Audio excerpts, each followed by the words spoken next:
Il governo valuta riaperture anticipate e diversificate tra regioni a seconda della curva epidemiologica e delle strutture sanitarie. Il presidente Zaia non ha esitazioni, il Veneto è pronto, dice.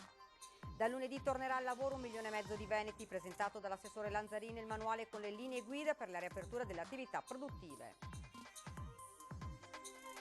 L'emergenza economica legata al coronavirus cambia i riti del 1 maggio per i sindacati trevigiani in provincia. Sono a rischio 50.000 posti di lavoro, un dato ben peggiore rispetto al 2008.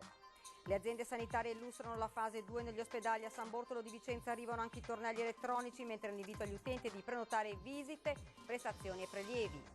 Continua ad oltranza la protesta di negozianti e parrucchieri, flash mob dei commercianti a Belluno, mentre al fianco di parrucchieri ed estetisti si schierano i sindaci. Il trasporto pubblico alle prese con drammatici cali di incassi, studia come ripartire a Treviso, dall'autunno biglietto su prenotazione e mezzi in circolazione semivuoti. Tangenziali di Padova, i lavori del nuovo ponte vanno avanti, iniziato l'abbattimento che sarà completato tra una decina di giorni. Per il comune i cantieri aperti aiutano a sostenere lavoro e famiglie. Sinergia tra Veneto e Friuli nel programma dell'Istituto regionale Ville Venete per oltre 4.000 ville, avviato un lavoro di recupero architettonico e valorizzazione del paesaggio. Buonasera e ben ritrovati, edizione regionale dei notiziari di Antenna 3, dunque l'avete sentito dai titoli. Il governo sta valutando la possibilità di riaprire in maniera anticipata prima del 18 maggio, diversificate tra regioni a seconda della curva epidemiologica e della struttura sanitaria. A tal proposito Zaia dice: il Veneto è pronto. Se il problema nazionale è che non tutti sono pronti, allora date aiuto a quelli che sono pronti. E noi riteniamo di esserlo. Il Veneto si dice pronto alla ripartenza grazie al sistema di controllo del virus messo a punto in questi mesi di emergenza. Dal governo prende sempre più piede l'ipotesi di riaperture diversificate a seconda dei territori, tenendo conto della curva epidemiologica e della risposta della macchina sanitaria. Nelle prossime ore il Ministro della Salute emanerà un provvedimento per definire criteri e specifiche soglie di allarme per una valutazione accurata della tendenza del contagio in ciascuna area del Paese. Una volta che saranno definiti questi criteri sarà possibile anche un allentamento delle misure restrittive circoscritto su base territoriale. Così il Premier Giuseppe Conte nell'informativa alla Camera. Ad oggi noi non abbiamo nessuna proposta sul tappeto, né formale né informale. È giusto che ci sia una forma di abito sartoriale, no? A questo punto dovremmo anche cercare di affrontare anche in base alle peculiarità. Riaperture che, puntualizza Zaia, dovranno tenere sempre conto delle indicazioni della comunità scientifica, del distanziamento e soprattutto dei dispositivi di protezione che non vanno portati per evitare la multa ma per proteggere se stessi e gli altri e che vanno indossati correttamente. Se mettessimo in sicurezza per bene i cittadini con, diciamo, quello che sono gli accorgimenti base, le mascherine, il gel igienizzante piuttosto che i guanti, il distanziamento sociale, potremmo tranquillamente, a nostro avviso, affrontare un'apertura a 360 gradi. Il Presidente è poi tornato sul tema delle ordinanze regionali, spiegando come fino a giovedì scorso fosse stato applicato il DPCM sempre in maniera restrittiva. E a proposito di ordinanze dei cittadini, arrivano segnalazioni di interpretazioni diverse della legge da parte di chi deve vigilare. Chi controlla non è chiamato a esprimere giudizi. Nel senso che chi controlla deve applicare le leggi. C'è un DPCM, ma c'è anche un'ordinanza. Chi controlla non è chiamato a decidere quale sia la norma, diciamo, di rango superiore. Zaia, che ha poi ribadito a proposito di elezioni la volontà del voto nella sessione estiva. La conferenza delle regioni intera sostiene questa partita. Vorrei ricordare che le nostre interlocuzioni all'interno della conferenza delle regioni con i colleghi non ha visto sbavature, per cui penso che si possa assolutamente pensare che, io spero ci sia qualcuno che metta in sicurezza le elezioni regionali. Si parla, ha spiegato il governatore, di elezioni a fine ottobre, inizio novembre, quando l'OMS ci dice che ci sarà una recrudescenza del virus. C'è il rischio, dice, che non si vada più a votare. I cittadini hanno solo uno strumento ormai, che è quello del voto, in democrazia. Io penso che sia più corretto pagare lo stipendio a uno eletto che a uno che è stato prorogato per 6 mesi.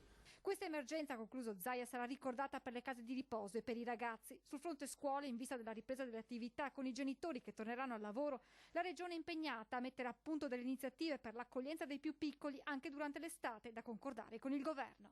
La valutazione di riaprire ove si può aprire, con modalità anche innovative.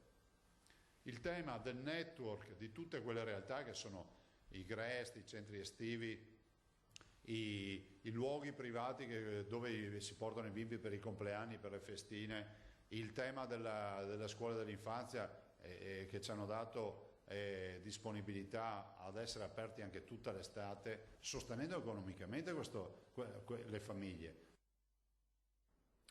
Lunedì prossimo, 4 maggio, dunque 1,5 milioni di veneti torneranno al lavoro seguendo le indicazioni fornite dal manuale per la riapertura delle attività produttive, oggi presentato alla stampa dall'assessore Lanzarin, che ha puntualizzato come il testo segua le disposizioni dei provvedimenti governativi senza una linea restrittiva.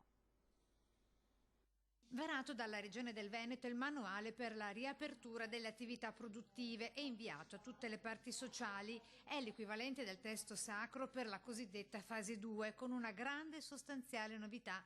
Non sarà più obbligatorio, ma facoltativo e a discrezione del datore di lavoro misurare la temperatura corporea del proprio dipendente. Un approccio sicuramente che è passato dal Comitato Scientifico Nazionale e quindi all'avallo di chi ha dato un parere rispetto appunto a questo tipo di approccio. Testo redatto sulla base del progetto pilota Made in Veneto, con cui 8 aziende del Padovano, con 1.274 lavoratori coinvolti, che si erano prestati a continuare la produzione con tutta la serie di modalità ora previste nel manuale in questione, il cui esito è stato molto importante ai fini della rilevazione della positività al Covid-19 all'interno delle aziende. Perché su questo quantitativo di lavoratori la presenza di casi positivi è del 0,4%, quindi minima. Ci sono tutta una serie di ditte che hanno chiesto di partecipare, quindi ci sarà la fase 2 con tutta una serie di ditte, sono molte, insomma, anche in tutte le province, in cui poi invieremo insomma tutte le varie condizioni. Chiudo con così diamo anche completezza di tutti quelli che sono le attività. I controlli Spisa sono arrivati ad oggi a 7.576 controlli per circa 300.000 lavoratori. Fase 2 anche per gli ospedali. Al San Bortolo di Vicenza arrivano anche i tornelli elettronici, mentre l'invito agli utenti è di prenotare visite e prestazioni. Ospedali, scatta la fase 2 verso un graduale ritorno alla normale attività. 2 le parole d'ordine per l'ospedale San Bortolo di Vicenza: sicurezza e gradualità. Anche se si riprendono attività chirurgiche, prestazioni specialistiche e ambulatoriali, non sarà tutto e subito e non sarà come prima. Vengono creati progressivamente dei varchi per il controllo della temperatura, per la corretta gestione di una mascherina o dell'igiene delle mani, e il paziente potrà accedere all'ospedale solo se effettivamente ha un motivo per accedere, quindi una prenotazione. Insomma, in ospedale si dovrà andare solo se necessario attraverso prenotazione, anche per i prelievi, dove peraltro esiste il servizio zero code. Proprio per contingentare gli accessi, dall'11 maggio l'USL 8 introdurrà anche dei tornelli elettronici. Il tornello, o comunque l'ingresso fra virgolette intelligente, ci permette di misurare la temperatura e contingentare il numero di accessi, per esempio in ambienti che non possono contenere più di tante persone. Per chi conosce Vicenza, un esempio che viene facile è lato San Bortolo, che è un ambiente abbastanza piccolo, non ci si potrà più trovare dentro in 50 persone.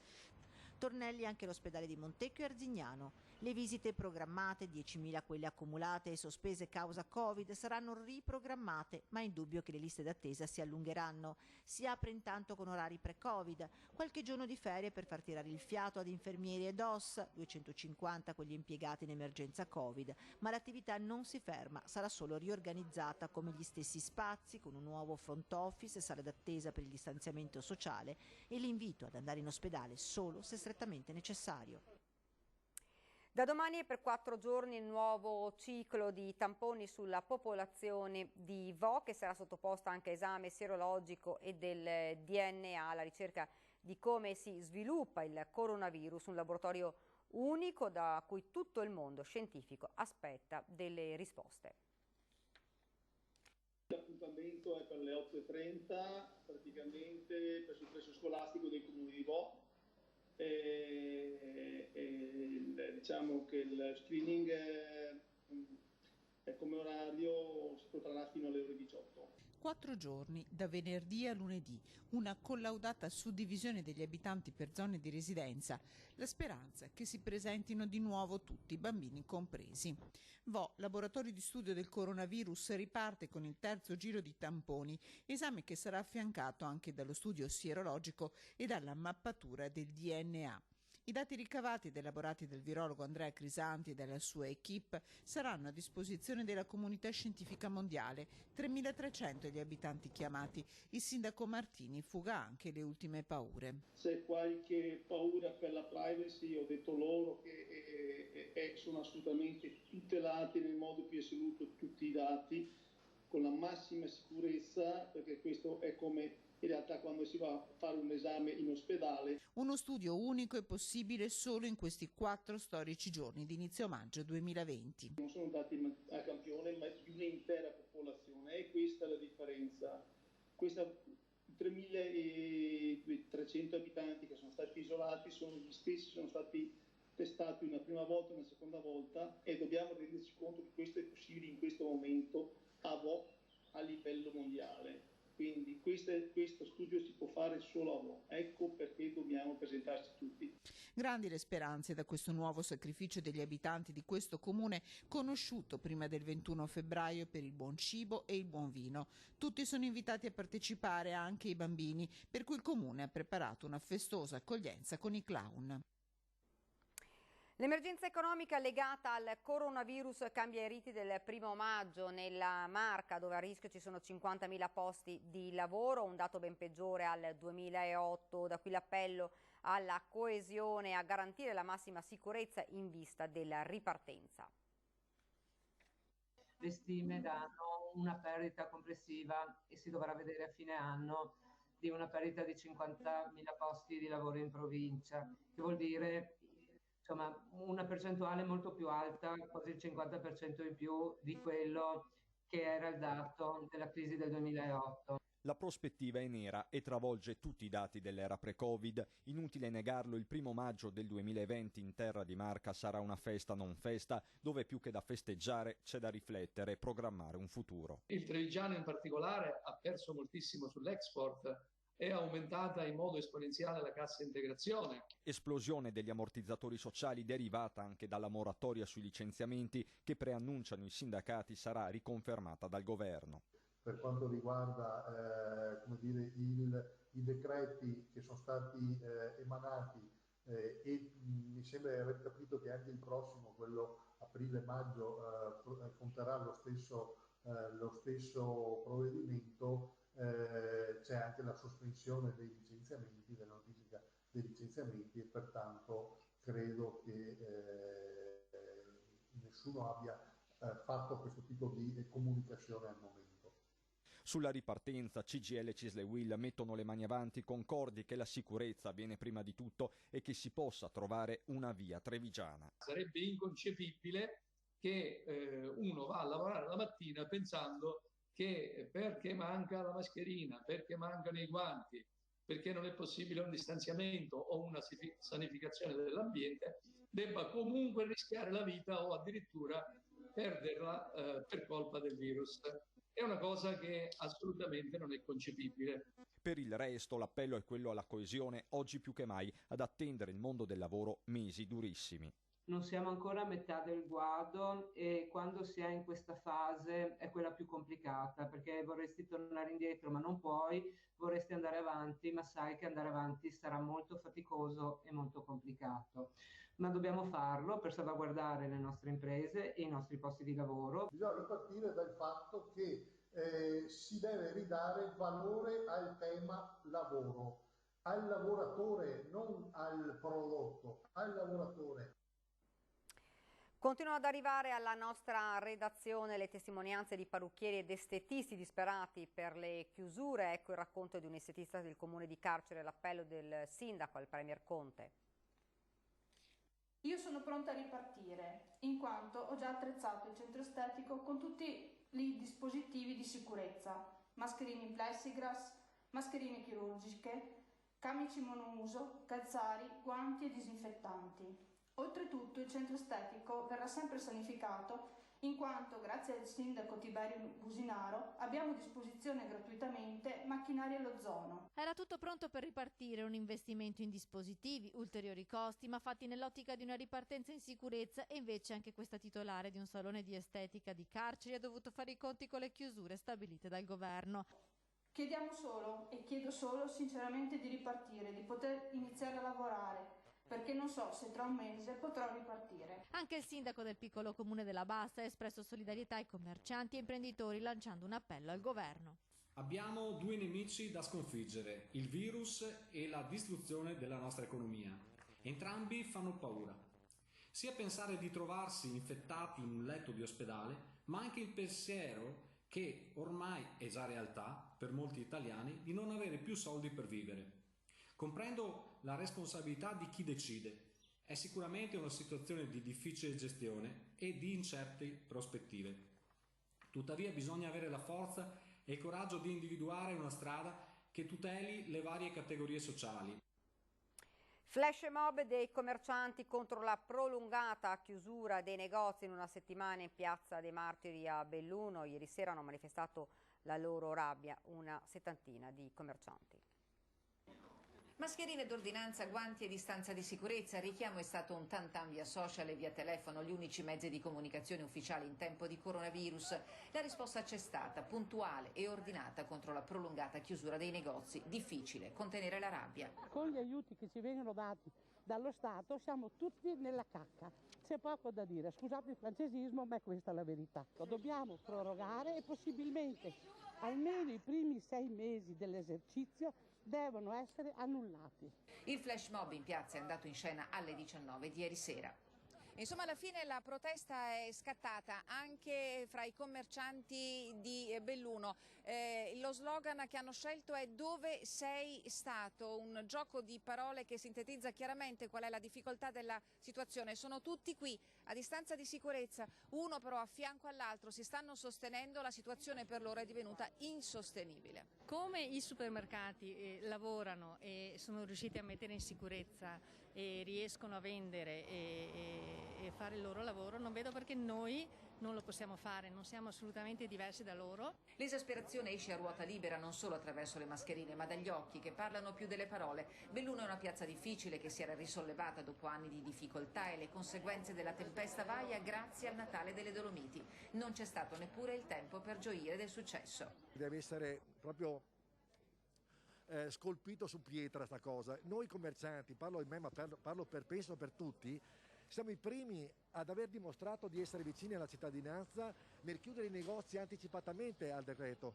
Dove sei stato? Lo slogan che ciascun negoziante ha fatto proprio. Segno molto eloquente della vostra preoccupazione. Sì, questo dice un po' tutto.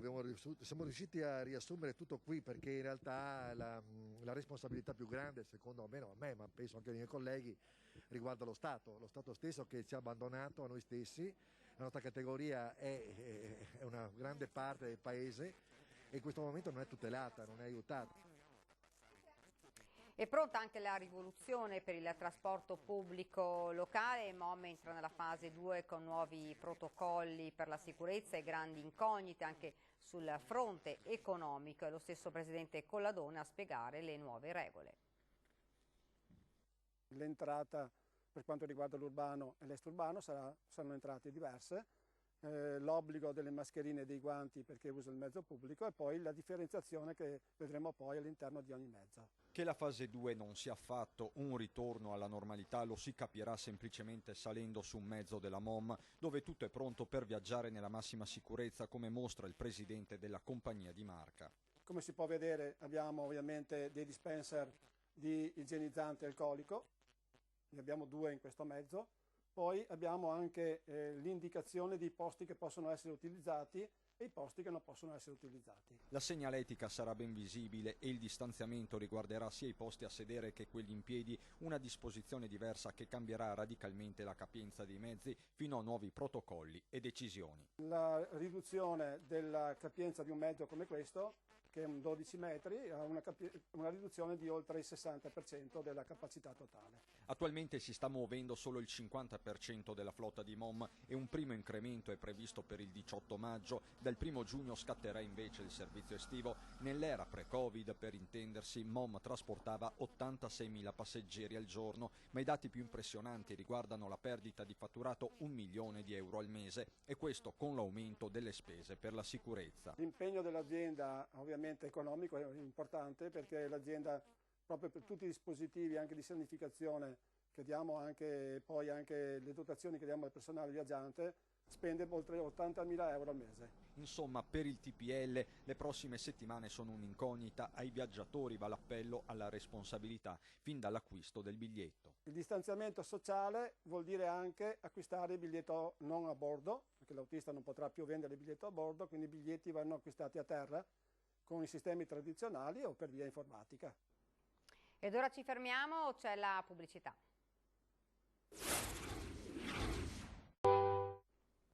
Rieccoci nuovamente in studio ed ora ci spostiamo a Padova, dove il cantiere per il completamento del nuovo ponte sulla tangenziale all'altezza di via Vigonovese va avanti, iniziato l'abbattimento che sarà completato tra una decina di giorni.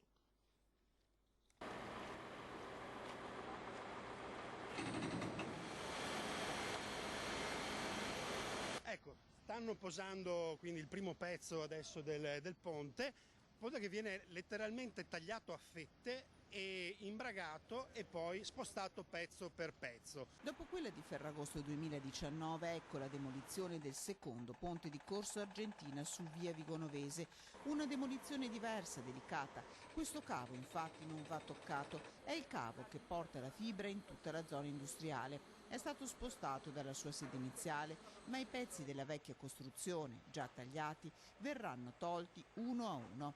Accanto, lungo via Vigonovese, già si sta assemblando il nuovo ponte. La differenza tra i due manufatti da sotto è impressionante. Qui invece si può apprezzare il nuovo ponte che la ditta Zara ha realizzato già l'anno scorso e posato l'anno scorso, che è completamente diverso, lo si vede anche ad occhi inesperti. Questo completamente in acciaio, quindi tutt'altra tecnologia, tutt'altra resistenza per il nuovo ponte di via Vigonovese. 10 giorni per la completa demolizione del vecchio ponte, a fine maggio, tempo permettendo il varo del nuovo. Un cantiere da 2.300.000 euro inizialmente previsto per l'estate, il tempo di vacanza, che la città ha deciso di anticipare mantenendo la percorribilità della tangenziale. Manteniamo la viabilità, anche se con qualche restringimento in tangenziale, però uno dei motivi per cui abbiamo voluto anticipare questo cantiere anzitutto perché la città ha bisogno di ripresa e quindi c'era bisogno di una spinta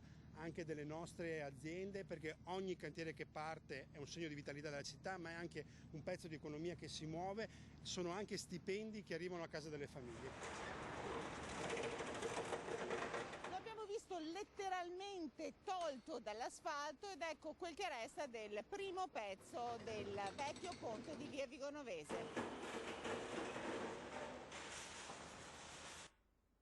Ed ora il programma del nuovo presidente dell'Istituto regionale Ville Venete, professor Amerigo Restucci, sottolinea l'importanza della sinergia tra le due regioni. L'Istituto raccoglie ben 4.242 ville, ha avviato un lavoro non solo di recupero architettonico ma anche di valorizzazione del paesaggio. Un dialogo in sinergia tra Veneto e Friuli Venezia Giulia per il rilancio e la valorizzazione delle ville venete. Il professor Amerigo Restucci, veneziano ma nativo di Matera, è stato indicato dalla Regione Veneto come presidente dell'istituzione regionale e del suo consiglio di amministrazione. Ed è un incarico che mi dà molto curiosità e mi stimola a dare un contributo alla identità di questi oggetti architettonici, lo dico con una dose di scaramanzicità. Intanto c'è un colloquio tra la Regione Veneto e il Friuli. Molti i progetti in corso. C'è una legge che parla del fatto che le due regioni devono colloquiare per valorizzare, restaurare, portare avanti un discorso di identità che intrecci questa storia di questi edifici architettonici con la storia del popolo veneto. Non è soltanto il momento di Palladio nel 1500 che costruì le ville per la nobiltà veneziana, la quale nobiltà veneziana, avendo un occhio al commercio, guardò anche al territorio. L'istituto è un riferimento per 4.242 ville, di cui 3.806 in Veneto e 436 in Friuli. Restaurare una villa significa guardare al contesto che gli sta attorno. E qui è in corso di elaborazione un piano paesaggistico regionale che dovrebbe vedere la luce tra un anno. L'occasione delle ville venete può essere un colloquio tra una pianificazione generale del paesaggio e il ruolo di questi oggetti architettonici di grande pregio, dando molto spazio ai proprietari. E stasera, come ogni giovedì, in prima serata torna la Zanzega che ci porterà alla scoperta di Udine. La Zanzega viaggia quest'anno e viene proprio da voi a scovare luoghi meravigliosi, unici al mondo il più delle volte, e perché no, ascoltare i racconti di molta gente che rende questo Triveneto una terra senza confini. E credo che proprio il Friuli Venezia Giulia rappresenti questo in Italia. Terra ovviamente a confine tra più stati, che è riuscita negli anni nella sua storia a incamerare dentro di sé una cultura davvero unica e variegata. Il viaggio di Lele Marcassa e Ivo Gallo in Triveneto prosegue alla scoperta del Friuli Venezia Giulia e della splendida città di Udine. Storia, cultura, arte e gastronomia saranno le protagoniste della puntata, che racconterà anche alcuni momenti della manifestazione Friuli Doc andata in scena lo scorso settembre. La Zanzega ci farà scoprire il centro storico di Udine con le sue tipiche osterie e le piazze rinascimentali. Come sempre, le storie raccontate da illustri ospiti si alterneranno alle eccellenze enogastronomiche di questa terra, come il frico, i vini del Coglio e i prosciutti famosi in tutto il mondo. Un viaggio in una terra di confine, dove la cultura è figlia di incroci e tradizioni che si colorano di Mitteleuropa e Balcani. Ed è davvero tutto per questa edizione del nostro telegiornale. Vi lascio come di consueto le previsioni del tempo. Grazie davvero per averci seguito e buona serata.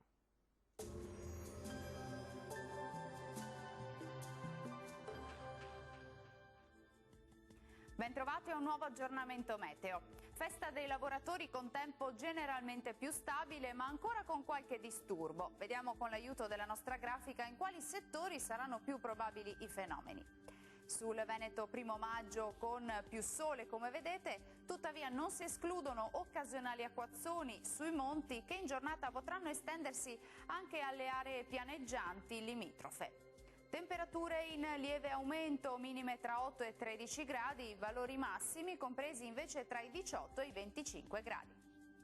Ci spostiamo ora sul Friuli Venezia Giulia, dove non cambia di molto la situazione, sarà asciutto e stabile con cielo poco nuvoloso su tutti i settori, salvo anche qui per qualche isolato piovasco in montagna. Temperature minime fino a 14 gradi, massime tra 20 e 22 gradi. Uno sguardo infine al Trentino Alto Adige, anche qui sarà una splendida giornata soleggiata ovunque, entro sera però arriverà qualche pioggia. Temperature minime sui 7-8 gradi all'incirca, valori massimi invece fino a 21 gradi. Dal meteo di Antenna 3 per ora è tutto, grazie per l'attenzione e arrivederci al prossimo aggiornamento.